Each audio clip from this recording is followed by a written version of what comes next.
అబద్ధాలను అడ్డుకునేటోడు లేడు, ఆపటోడు లేడు. 10 ఏళ్ల పాట తప్ప కొత్తగా చెప్పింది లేదు, చేసింది అంతకన్నా లేదు.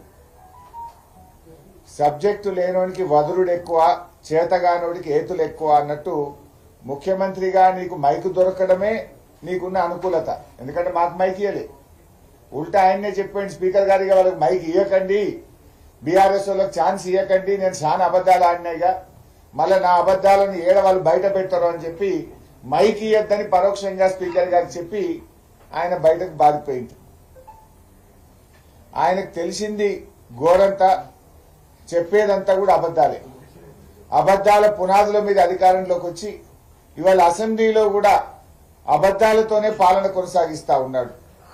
మూసీ కాలుష్యం కంటే ముఖ్యమంత్రి నోటి కాలుష్యం ఎక్కువైపోయింది. అసలు ఒక్కటన్నా నిజం చెప్పిన వాడు ఈరోజు అసెంబ్లీలో ఏడాదిలో నువ్వు చేసిందేమీ లేదు, గొంతు దించుకోవడం తప్ప రేవంత్ రెడ్డి ఏడాదిలో చేసిందైతే ఏమీ లేదు. అబద్ధాలు చెప్పడంలో గిన్నిస్ రికార్డును ఇలా రేవంత్ రెడ్డి గారు బద్దలు కొడతా ఉన్నాడు. నాకైతే అనిపిస్తుంది అబద్ధాల నుంచి ఇక దేవుడే ఈ రాష్ట్రాన్ని కాపాడాలేమో, ఈ ప్రజల్ని కాపాడాలని అనిపిస్తా ఉంది. ఇంతసేపు 2 గంటల ప్రసంగం చేసిండు బైసాబ్ ముఖ్యమంత్రి. 2 గంటల ప్రసంగంలో రైతు భరోసా ఎప్పుడు ఇస్తాడో, ఎంత ఇస్తాడో ఒక్క ముక్కనన్నా చెప్పిండా? 2 గంటల ప్రసంగంలో 2 లక్షలకు పైగా అప్పులున్న వాళ్ళను ఉరకండి, బ్యాంకుల్లో మీదున్నది కట్టండి, మేము రుణమాఫీ చేస్తా అని ముఖ్యమంత్రి అన్నాడు. ఈయన మాట నమ్మి చాలా మంది 2 లక్షలకు పైగా ఉన్న రుణాలు కట్టారు.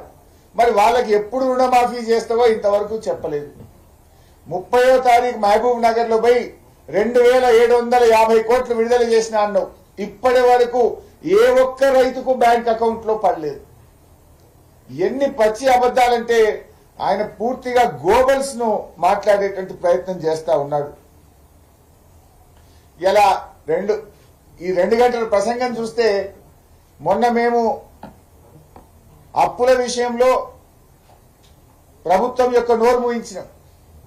ప్రభుత్వం యొక్క అబద్ధాలను లెక్కలతో సహా అంకెలతో సహా చూపించి ఆ ప్రభుత్వాన్ని, ఉప ముఖ్యమంత్రి గారిని ఈ అప్పు 4,17,000 అని బల్ల గుద్ది అసెంబ్లీ సాక్షిగా లెక్కలతో సహా చెప్పి ప్రభుత్వం నోరు మూయించినాం. అంటే ఇవాళంతా కూడా ఆయనకి ఏమైపోయిందంటే ఈ 5-6 రోజుల నుంచి సభలో ప్రభుత్వం తేలిపోయింది, ప్రభుత్వం పలసబడిపోయింది. ఆయన కడుపులో ఉన్నదంతా కూడా ఇవాళ కక్కిందంతా కుక్కేసే.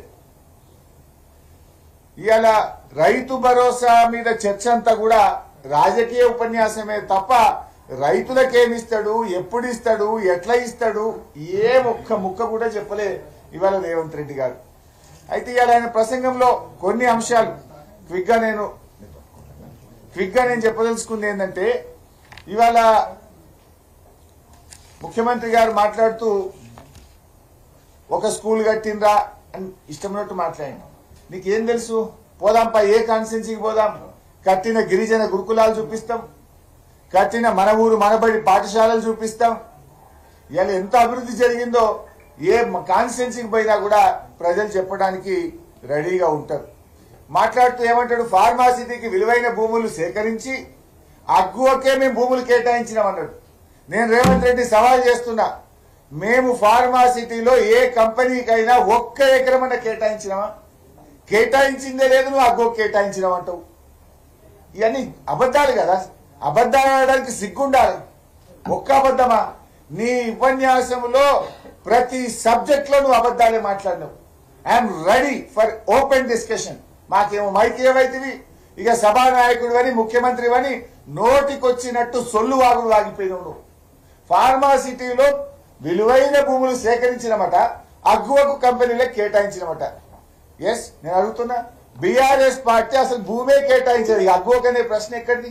కేటాయిస్తే ఎవరికి కేటాయించినాం, అగ్గువకి ఇస్తే ఎంత అగ్గువకి ఇచ్చినామో చెప్పు ముఖ్యమంత్రి నువ్వు.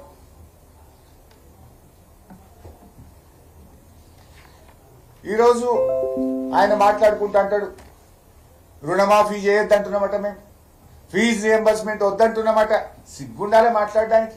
ఫీజు రియంబర్స్మెంట్ ఇవ్వండి మహాప్రభు అని ముఖ్యమంత్రికి పలుసార్లు లెటర్లు రాసినాము, అసెంబ్లీలో మాట్లాడినాము, ప్రతిపక్షాలు మాట్లాడుతున్నాయి, విద్యార్థులు కొట్లాడుతున్నాడు. ఇవాళ ముఖ్యమంత్రి అసెంబ్లీలో ఎంత పచ్చి అబద్ధాలు ఆడతాడంటే మేమట రేడియల్ రోడ్స్ వద్దన్నమాట, రుణమాఫీ వద్దన్నమాట, ఫీజు రియంబర్స్మెంట్ వద్దన్నమాట, త్రిబులార్ వద్దన్నమాట, సాగునీటి ప్రాజెక్టులు వద్దన్నమాట. నేను ఛాలెంజ్ చేస్తున్నా, మీరే సాక్ష్యం, మీడియా సాక్షిగా రాష్ట్ర ప్రజల్ని కూడా అడుగుతున్నా. అసెంబ్లీ